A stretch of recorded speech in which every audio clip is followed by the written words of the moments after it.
بسم اللہ الرحمن الرحیم۔ کھجورے کھاؤ، پانی پیو، افطار میں اوٹ پٹانگ چیزیں نہیں کھایا کرو، کھجوروں کو زیادہ فوکس کیا کرو، صحیح ہے نا؟ اس سے طاقت بھی آتی ہے، وزن نہیں بڑھتا، توانائی فل ملتی ہے، اور کھجور سے خون اچھا بنتا ہے۔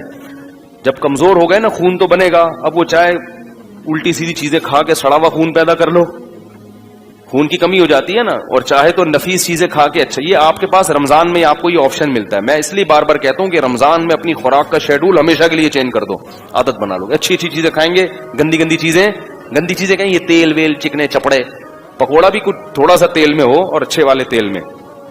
یہ جو بازار کے پکوڑے ہیں نا، یہ اس تیل کو تلچھٹ بنا کے جلا کے 50 لوگوں کو کے پکوڑے اس میں تلے ہوتے ہیں، وہ ڈیزل بن چکا ہوتا ہے وہ جو بازار میں پکوڑے ہو رہے ہیں۔ تو اگر کوئی اچھا ہے جاننے والا تو پھر تو ٹھیک ہے۔ تو یہ جو ایسی چیزیں ہیں نا، ان سے کیا کر لو، تو آپ دیکھو ایک مہینے کے بعد آپ کے ایسا خون نتھر جائے گا، آپ کی آنکھوں میں بینائی تیز ہو جائے گی، آپ کے دماغ فریش ہو جائے گا۔